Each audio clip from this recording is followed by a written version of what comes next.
안녕하세요. 법무법인 주원 유튜브 코너 속의 코너 법 내려온다의 최서영 변호사입니다. 네, 코너명은 그대로 가겠습니다. 영상을 계속 보신 분은 아시겠지만은 제가 이제 5회차고 그리고 몇 달 만에 어두운 색 자켓으로 돌아왔습니다. 그 말인즉슨 이제 계절이 선선해지면서 제가 살만해졌다는 뜻인데요. 그렇다고 컨텐츠가 갑자기 극적으로 퀄리티가 향상된다거나 그러진 않으니까 꾸준히 시청 부탁드립니다. 예, 그래서 제가 이렇게 어두운 자켓 걸치고 하다 보니까 요즘 또 우영우의 시대는 갔고 이제 또 1,000원짜리 변호사 혹시 보시는 분 계세요? 제가 그걸 또 엄청 좋아하는데 요즘 또 체크무늬 자켓을 하나 마련해야 되나 싶은 게 거기서 남궁민 배우가 그러니까 우리 천지훈 변호사님이 체크무늬 자켓이 너무 멋진 거예요. 그래서 야, 나도 변호사인데 저거 하나 마련해갖고 좀 저렇게 멋있는 대사 해봐야 되나? 그래서 거기서 진짜 변론도 너무 잘하고 막 멋있고 막 배울 점도 정말 많고 막 그분이 진짜 변호사인 것처럼 착각할 만큼 제가 그거에 푹 빠져 있는데요. 거기서 막 이런 대사도 나와요. 검사님이나 저나 이제 스스로 진실을 정리할 수는 없습니다.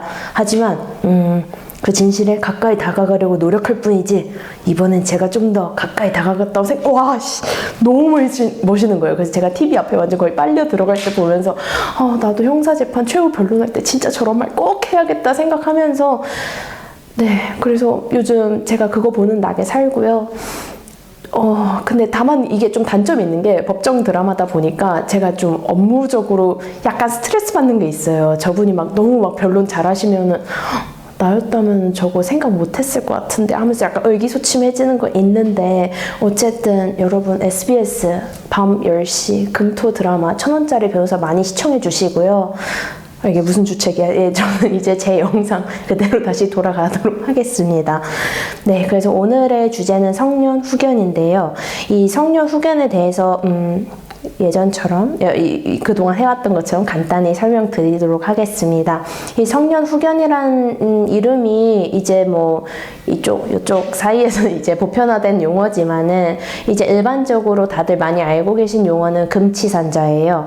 그래서 그게 이제 최근에 성년 후견인 제도로 바꿔갖고 좀 사실 금치산자란 말이 듣기 좀 그렇잖아요. 그래서 아무래도 성년 후견인으로 바꾸지 않았나 생각이 드는데 이제 결국 성년 후견 그 말에 숨어있듯이 결국 후견인을 정하는 제도입니다. 그래서 피상속인 그러니까 상속을 이제 해주실 분이 많이 편찮으시거나 아니면 정신적으로 조금 상태가 많이 안 좋으실 때 이제 상속 관련 분쟁이 좀 생기기가 쉽겠죠. 이제 그분이 의사 표현이나 아니면 의사 결정을 제대로 하기가 어려우시니까 그래서 이때 본인 아니면 친족 아니면 검사가 이제 가정법원에 청구를 해요. 이분이 좀 이게 많이 상태가 안 좋으신데 이제 상속 관련된 좀 이게 좀 그러니까 이제 이분한테 후견인을 지정해 달라. 그래서 성년 후견 개시 심판을 이제 신청을 하게 되고요.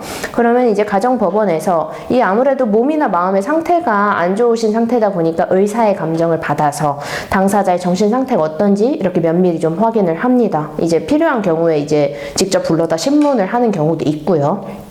그러면은 그 후견 개시 심판이 끝나고 이제 후견인이 선임이 되면 사실 제일 중요한 건 피후견인 그러니까 이 후견을 받으시는 분의 재산이 상태가 어떤지가 가장 사실 중요하잖아요. 그거는 근데 이게 후견이 딱 된다고 해서 인출하거나 바로 이렇게 처분할 수 있는 게 아니고요. 어떤 사람이 어떤 분의 후견인으로 지정이 되면은 지정된 지 2달 내에 재산 목록 보고서를 법원에 갖다 내야 그 재산을 이제 처분하고 인출을 할 수가 있습니다. 그래서 그런 걸 어떻게 알아내냐? 이건 그 후견인 되신 분이 알아서 좀 파악을 해야 되는데요. 이게 상속인 금융거래 조회 서비스 같은 게 있다고 합니다.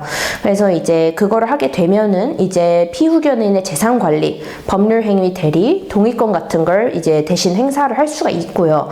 그런데 성년 후견인이 된다고 해서 모든 걸 완전히 자유롭게 할 수 있는 건 당연히 아니에요. 왜냐면은 이제 그분을 어디다 격리를 한다. 아니면 뭔가 되게 중요한 뭔가 심각한 수준의 의료 행위를 한다. 거주하는 집을 판다. 아니면 대출을 땡긴다. 인출 한도를 넘어서 현찰을 엄청 뽑는다. 소송을 건다. 이런 것들이 심판문을 받을 때 있는데 이런 건 반드시 법원의 허가를 받아라 써 있으면은 말 그대로 법원의 허가를 받고서 진행해야 되는 상황이고요. 후견인이 또 이게 그렇게 법원의 허가를 받는 것도 있지만 생각보다 손이 많이 가요. 그래서 매년 이제 법원에다가 후견 사무 보고서라는 걸 작성을 해서 내야 되는데요. 이게 피후견인의 재산을 어디다가 썼는지 아니면 이분 신상에 어떤 변화가 있는지 그런 걸 굉장히 소상히 써야 되고, 만약에 이걸 대충 하면은 법원에서 이거 봐라 약간 의심스러운데 해갖고 소환장이 날아올 수도 있으니까 이 부분은 아무래도 후견인이 된다고 해서 맘 편히 뭘 이렇게 처분하고 인출할 수 있는 게 아니라는 점은 좀 명심을 하셔야겠습니다. 네, 그래서 이 후견인이 그래도 선임이 됐는데 이거 좀 껄쩍지근하다, 뭔가 이거 혼자 뭔가 이렇게 짬짬이 약간 의심스러운 구석이 있다, 이게 뭐 자세히 설명을 안 드려도 여러분이 이게 짐작하시는 그런 상황이 있잖아요. 어떤 분이 이제 굉장히 몸이 불편하시고 뭔가 제대로 이렇게 사리 판단을 하지 못하는 상황에서 이제 그분의 재산을 이렇게 뭐 소위 말해서 빼돌리는 그런 상황이 있을 수 있기 때문에, 그런 경우에는 이제 저 사람 뭔가 좀 의심스러운 구석이 있다, 이러이러한 점을 봤더니 영 후견을 맡기기에는 못 믿었다, 이런 거를 이제 증거를 제출하면은 법원에서 이제 또 그걸 판단을 해서 후견인 변경을 이제 받아들여주는 경우도 있다고 합니다. 그래서 이게 지금 설명을 간단히 드렸지만 생각보다 되게 복잡하잖아요. 뭐 내야 되는 것도 많고 알아서 파악도 해야 되고 뭐 법원에 계속 이렇게 체크도 받아야 되고 그런 게 있어갖고, 사실 성년 후견인 제도가 그냥 후견인으로 지정만 되면은 다 괜찮은 줄로 알다가 생각보다 이렇게 복잡한 제도적인 장벽들이 있어갖고 그 후견인으로서 사무를 보는데 어려움 겪는 경우가 생각보다 많다고 하더라고요. 그래서 이제 앞으로 성년 후견인 제도를 만약에 이렇게 관심이 있으시거나 그런 쪽으로 실제 신청하려고 알아보시는 경우에는 굉장히 처음에 자세히 알아보시고, 자세히 알아보면 뭐겠습니까? 변호사의 조력을 받아야겠죠. 그런 경우에는 이렇게 좀 면밀히 따져보고 진행을 하시는 게 좋을 것 같습니다.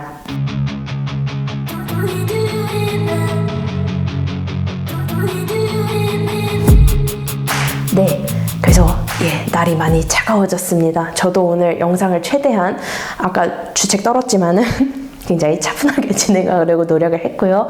모두 이제 10월인데 가을을 만끽하시고요. 영상도 끝까지 만끽하시고요. 저는 그럼 이만 물러가 보겠습니다. 안녕!